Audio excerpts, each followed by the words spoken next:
Hi guys, and welcome to this video on the full moon in Capricorn that happens on the 21st of July 2024.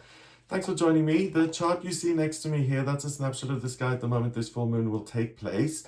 And I'm doing things a little differently this time. I've added 4 asteroids, Pallas, Juno, Vesta, and Hades. So I'll look at their influences on top of the personal planets and the outer planet. And once I've done that, seeing how this full moon event kind of impacts us, then I'll go through each sign of the zodiac from Aries through to Pisces to give you a specific message for your sun sign. Okay, so I'm based in the UK. In my time zone, this happens at 17 minutes past 11 in the morning.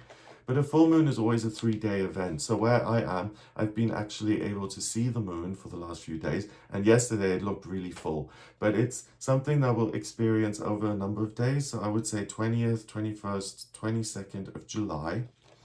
And what I was also thinking about this morning, which I found interesting, is when the moon is totally lit up and illuminated, right?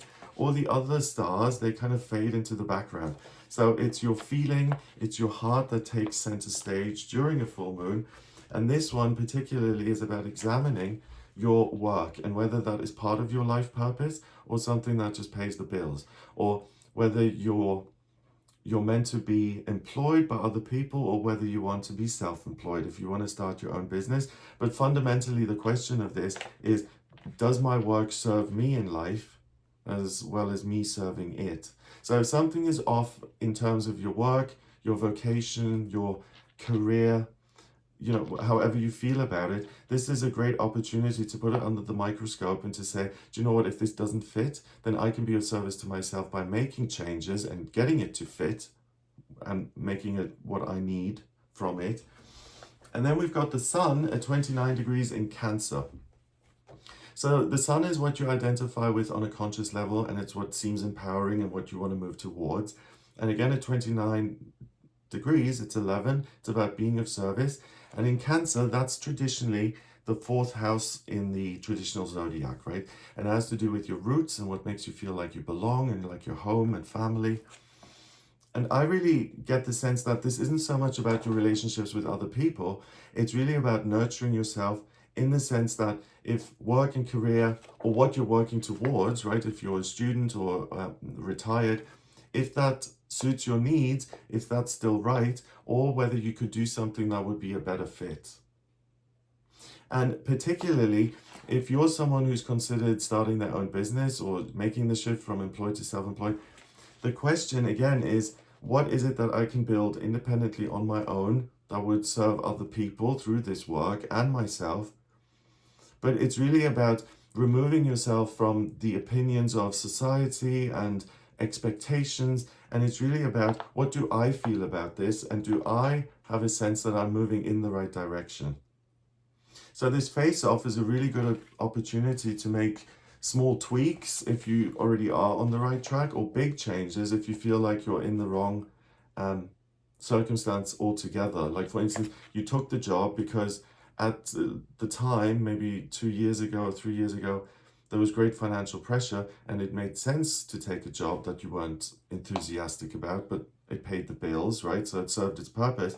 But if that's still the case, then what changes need to be made so that you can move towards something that's better suited to who you are? Okay, so then we have the full moon forming a lot of relationships with other things in the chart. First of all, it forms a trine with the South Node in Libra, Black Moon Lilith at 2 degrees in Libra, and also Juno at 23 degrees in Virgo. So the South Node in Black Moon Lilith is kind of where I'm coming from, what I've accomplished already. And that's really this ability to compromise and to see things from another person's point of view. Again, feel free to disagree with me in the comments, but I think this is about focusing on the self and saying, I do work, I do, exist every day on this planet. Have I made sure that the way I'm using my time and energy is appropriate and suitable? It's not really about anybody else or what anyone else thinks. So I think there's a real sense of freedom associated with that. And then Juno, which is really summertime and weddings and celebrations, is at 23 degrees in Virgo, and 2 and 3 is 5, so freedom. And Virgo is a sign that's ruled by Mercury, the communication planet, and it's about analysis, right? So you have your whole life on your desk in paper form, and you can look at all the papers and see what works and what doesn't. You can organize it and get a sense of freedom through that, as in I've paid attention to what's going on, what works for me and what doesn't, and I now know what I need to do about that to make life moving forward more joyous and lighter. Then we've got that energy forming another trine and going over to Mars at 0 degrees in Gemini and Uranus at 26 degrees in Taurus, which to me is so fascinating because this moon is also known as the buck moon, right? So buck could be like a deer jumping around, but I get the sense it's bucking off any kind of burden that's cramping your style and really asserting yourself and listening to your true feelings and saying, if it doesn't fit, then I'm not going to try and make it fit. And Mars at 0 degrees in Gemini, the ambition is really to find a solution, to find a better way forward and to make changes.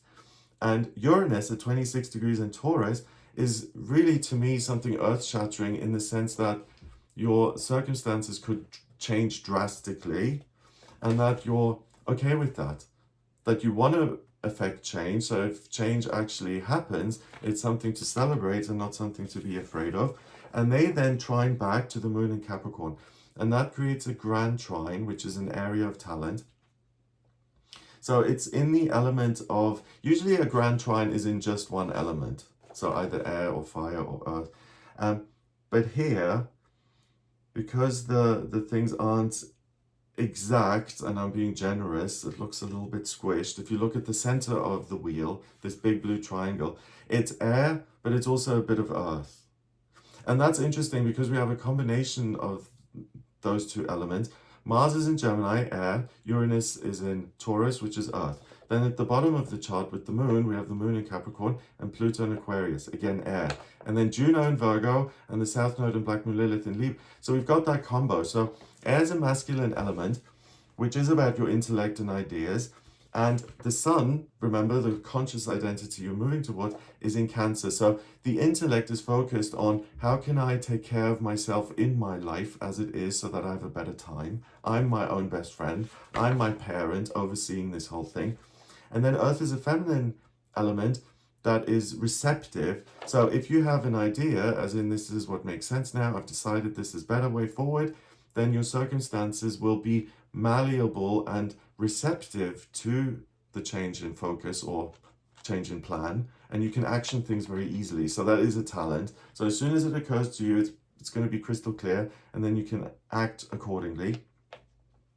But then also with this grand trine, we have two sextiles sitting on top of it, and again, I'm being generous, they're a little squished, but they then create a kite out of this grand trine and include the sun in Cancer. So the best way to take care of yourself is to check all of your own ideas around what works and what doesn't, and then the willingness to make changes based on that. So you can really shift things in a really positive way.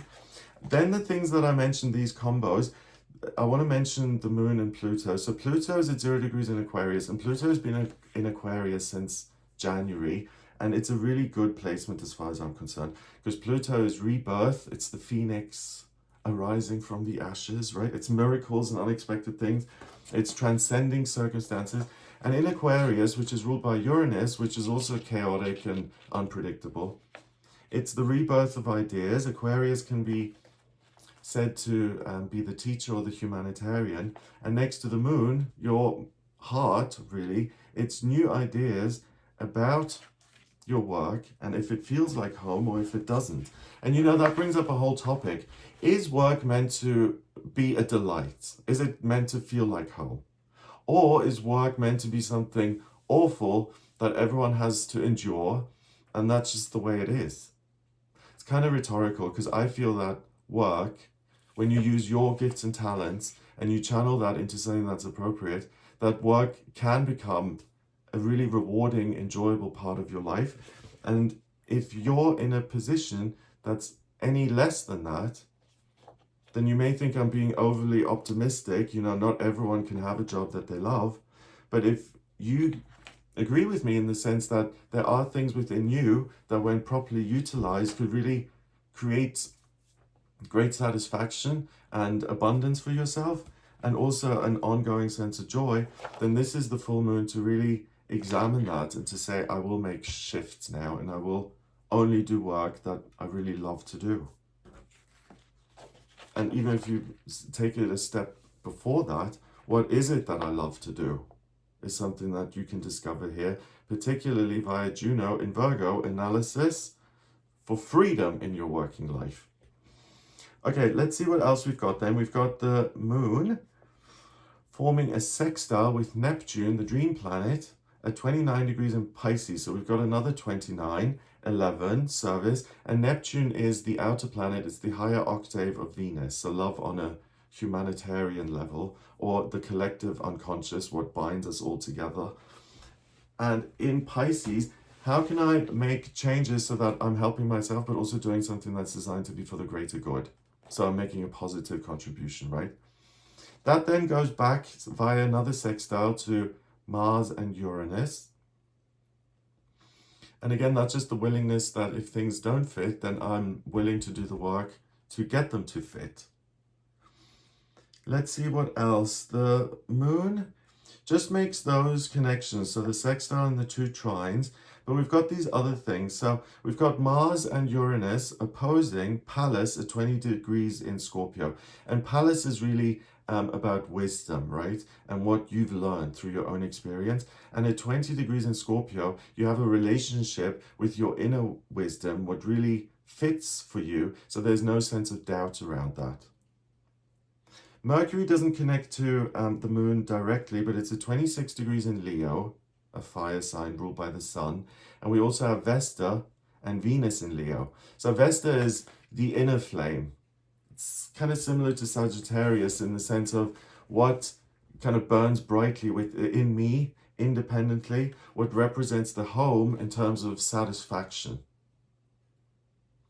And Venus is the planet of love and beauty and creativity. And with all three of those in Leo, it's an opportunity to find something that's really like a dream, that's like beyond amazing. I don't know about you watching this right now, but I don't know if you're an individual who knew exactly what you were doing when you were 5 years old. I want to be an accountant, you know, or whether you were someone like me who at the age of 30 was still unsure and who was trying out different jobs. In my case, it was right under my nose what I really love to do because I was already doing my daily tarot reading, but I would have never considered turning that into my full-time job. So if you're in a similar position where you do have these passions in your life, but you would never link them with how could these be useful in a career way, consider that here during this full moon in Capricorn, because it's a life-changing opportunity to change jobs from one that's a burden and one that can become a real joy. And that's priceless, you know, because once I found what I was looking for, it was this huge sense of relief, like the search is over and I know what I want now, I know what I'm doing, so I can devote myself to it, and I don't have to start again and again and again every time in a new industry or a new work sector and then prove myself to new people again. You see what I mean? So this is the kind of inner realization that's priceless because it puts you on a completely different track in life, one where you're much more in control and you have a vision and a purpose and a plan for what comes next. Hades is at 13 degrees in Cancer, and this is the part of the self that you don't really want to look at, right? So what you don't want to look at right now is what you mean to other people and how you show up in their life and how they define you. So I don't think this is the best opportunity to mediate or to have it out with a friend of yours who you've had conflict with or you've had arguments with. This is really much more about you and getting those nuggets of truth and understanding about what would work in your life. I think relationships and trying to manage those during this time, if anything, could be a distraction. We've got Jupiter, the lucky planet, that's at 12 degrees in Gemini, and Jupiter is about growth and expansion. 12 is 3, and that's communication, ideas, perspective, new beginnings. And Gemini is a communication sign, similarly to Virgo, because they're both ruled by Mercury, the communication planet. So Jupiter in this placement is wonderful. I think it's like a revolving door. It's like a swinging door. It's the exit sign where it's like, okay, I can get out of this and find something new, something better. I can upgrade my life. It's also that optimism that things are growing and that they're always going to go in the right direction, right? Near the descendant, we have Chiron at 23 degrees in Aries. We also have the part of fortune at 11 degrees in Aries. And to me, that says you can really be of service to yourself much more than to other people during this full moon in Capricorn. And you can also create freedom from anything, again, particularly work-related, that causes you pain on a day-to-day level. And you can heal that wound by replacing it with something that suits you at this point in your life. So the universe is your employment counselor, your not a diagnostic psychologist. You know those psychologists who do aptitude testing, an aptitude test. Like the universe allows you to really discover what your aptitudes are, particularly work, and how to bring life purpose together with work. Yeah, and to have a good time with that. Let's see, anything else? I mentioned the South Node is in Libra. The North Node is at 10 degrees in Aries. The North Node is what you're striving towards here. And the point of this full moon is you're striving towards a place of greater independence and greater freedom. That's just yours. That no one else can influence, where you're creating the influence.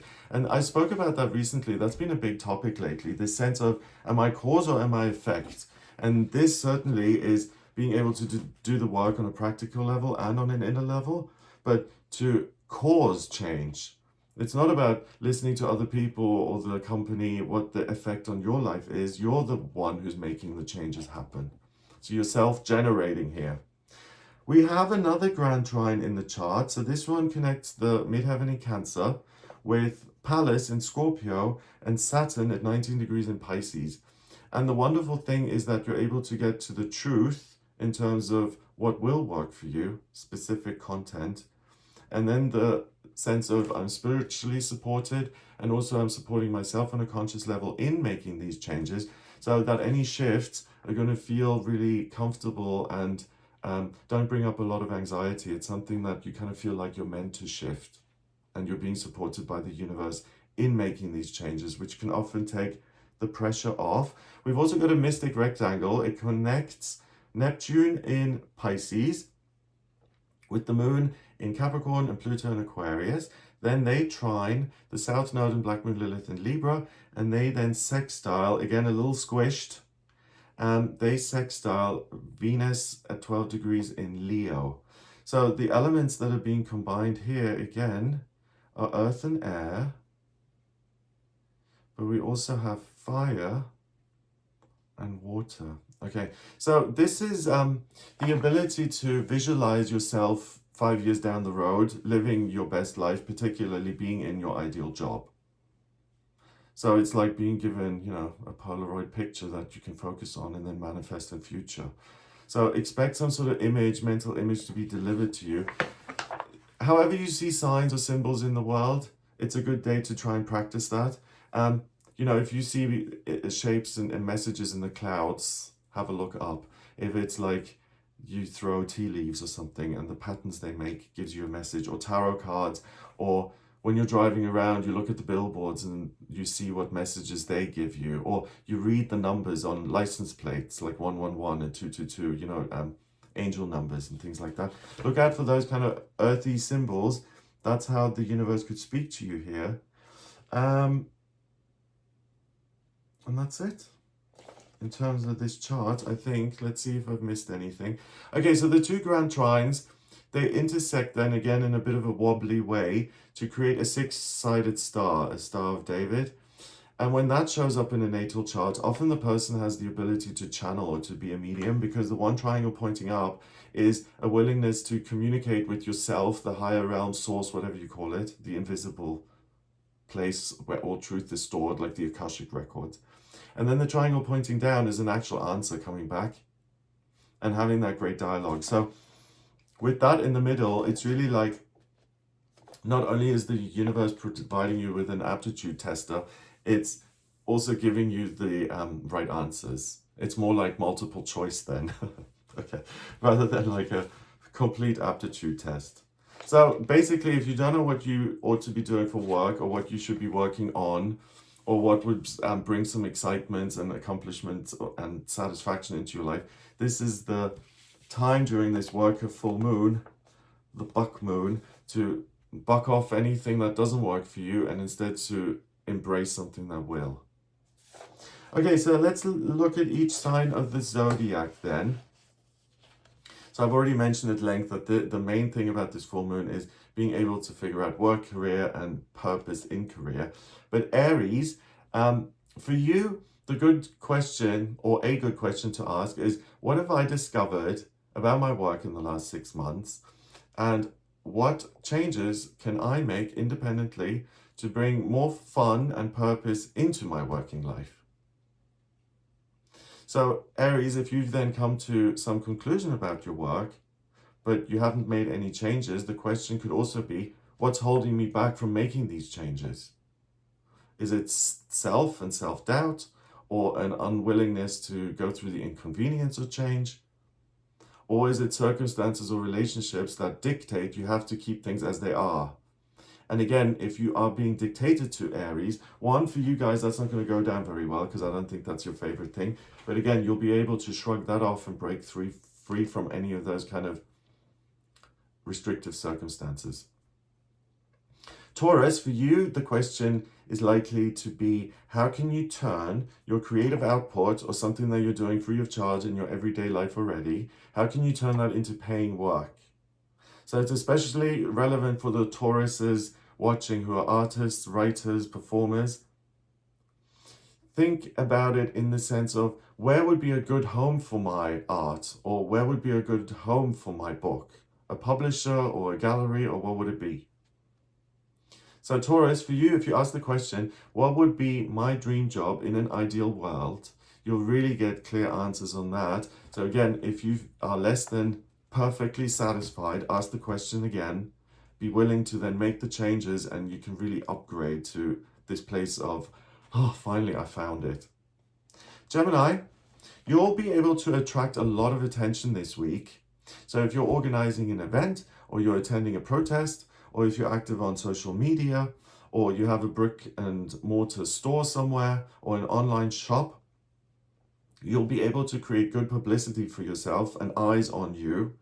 So if anyone offers to collaborate with you, or if you have the opportunity to jump on social media and try something you haven't tried before, say yes more than you do no. You can generate a lot of interest in whatever it is you're doing. Cancer, for you again, the question is, what do you do exceptionally well in your personal life that others respond very well to? So, like if you paint as a hobby, do your friends ask you for pictures because they all love them? So if you're doing anything else, like you enjoy cooking or reading tarot cards, or you like designing things, or you transform vintage clothing, anything like that that's a personal joy for you, ask yourself, would it be possible to turn this hobby into a career? So the way to check if it's right is, do I love doing this? And am I celebrated for what I do with this? If the answer is yes to both, then see how you can transform that into a career. So for you, Cancer, it's likely to already exist in your life, but you may not have recognized it. Leo, for you, a good question is, what would you do to reward yourself for an amazing accomplishment? Or to put it in a bit of a more morbid way, what are the things on your bucket list that you want to do before you move on? Try and make one of those happen during this full moon period if possible. You're likely to be in a good spot in life, and celebrating yourself and how far you've come will inspire you to do even more and to have more fun in future. Virgo, you're likely to be entirely and completely clear about what it is that you love to do, work-wise and personally, and you'll be able to glimpse a breakthrough opportunity. So you'll find the exit. This is what I can kind of walk through and create this new path for myself. So if something really random occurs to you this week that involves reaching out to a company or to collaborate with someone in your field, then take a chance, and through that chance, you may create a new source of income moving forward. Libra, you may have a strong desire to escape your current routine, and instead you may have a strong desire to experience something new. So if you've considered taking a trip or going sightseeing, or there's a new area of study that you've wanted to kind of get started with, or you want to do spiritual work, it can even be as simple as escaping through reading a book. For you, it's a good idea to have a little bit of escapism, Libra, because it will recharge you moving forward. So a little bit of a break from the norm, the status quo of your everyday life will be as good as a rest. Scorpio, expect to solve an actual problem in your working life. For you, it's a little more literal. Something that's been a headache for a long time, you'll be able to complete that and you'll get a real sense of relief for doing that. Oh, this is finally out of the way. It's also likely that you'll be recognized in your work and that you're applauded for some sort of job well done or for some sort of achievement. If you're employed specifically, expect a good conversation with management or the boss that could lead to you either taking on more responsibility or getting paid or getting a more senior role. Getting paid more, I meant if I said that wrong. Sagittarius, you're kind of unique during this full moon in that you'll want to have memorable experience and new experiences through travel, study, and relationships. You're not going to be particularly interested in examining your work, whether you're on the right path. I think you're much more interested in just living in the moment and not overthinking things and being in the now. So you're kind of the exception here this week, because it's all about creating memories rather than assessing things and making sense of them. And with that said, you have the potential to create wonderful, amazing relationships, travel experiences, and finding the right area of study. Capricorn, excuse me, this is your full moon, right? So it's going to be particularly useful to any Capricorn who wants to make themselves independent in work, or you want to overcome personal blocks and challenges. So it is your full moon, but it is all about you working completely independently or solving something internally completely on your own. You don't need anyone else to help you with it. In fact, it would be more of a distraction if you sought out help. So if you've considered any of those things in the past, but you've backed off because of fear of, oh, I don't want to dig around in all this dark stuff, or I don't want to make any changes because of financial insecurity, you'll be able to break through any of those fears this time if you try again. Aquarius, you're going to be very literal this time around because you're going to be super focused on the details of your daily routine. So how long does it take you to commute to work? Could this be shortened? Would it be better to take a bus or a train? What's the best way to manage your life on a day-to-day basis? Anything that requires planning or transportation, you'll be able to look at that, assess it, and improve it so that you have more free time and that you're not stuck so long in transit, or that the logistics of your life don't start to take over. And then finally, Pisces, for you the question is, what can you do to reduce some of the financial pressure on you? I'm going to say that again because I messed it up. What can you do to reduce the financial pressure on you? Whether it's taking on a side gig or selling an item that you no longer need, or you have you've got a talent that you haven't used and now you decide you want to use it, you're going to have a particular ability to manage your finances, so savings and debts, and to get subscriptions organized to have fewer outgoings and more incomings, if that's a word. Okay. So I hope that gives you an idea of what you'll be working with here during this full moon in Capricorn. I hope you have a fabulous time, and I hope you figure it out in some sort of working sense and that it really empowers you, that new information. Hooray! I finally hit the nail on the head. Now I know what to do. I really hope and cheer you on in that, and I hope you have that experience. If you would like a personal reading with me, so if you want me to look at your natal chart, please get in touch via my website. It's gregoryscott.com. click on the shop tab or on the book your readings button to order your reading with me. And I just need 3 bits of info to draw up your natal chart: your place of birth, your date of birth, your time of birth. If you don't have the time of birth, then please order a chart rectification with me. That's a process where I can actually work out your time of birth. And then once I have that, I have a snapshot of the sky, same as this chart, but I have it for the moment you were born. So if you have any questions about what makes you you, what your strengths are, what's coming up in future, where the best places to live are for you specifically, please do get in touch with me for a personal reading. And I'll have a look at all of that for you via your natal chart and your transits and your astrocartography. Also, if you want to look at the compatibility in a relationship, I can look at both of your charts, do a composite chart to see what the overall energy is of the relationship. So if you're looking at any of those things, or you're planning for particular dates in future and you want to see which one is the best, then please do get in touch. Have a wonderful time during this full moon. If you like this video, please give it a thumbs up and subscribe for more videos. Check out some of the other videos, the weekly horoscope, and check out the daily tarot reading as well. And please consider becoming a member of the channel for those. Have an amazing time, and I'll speak to you soon. All the best.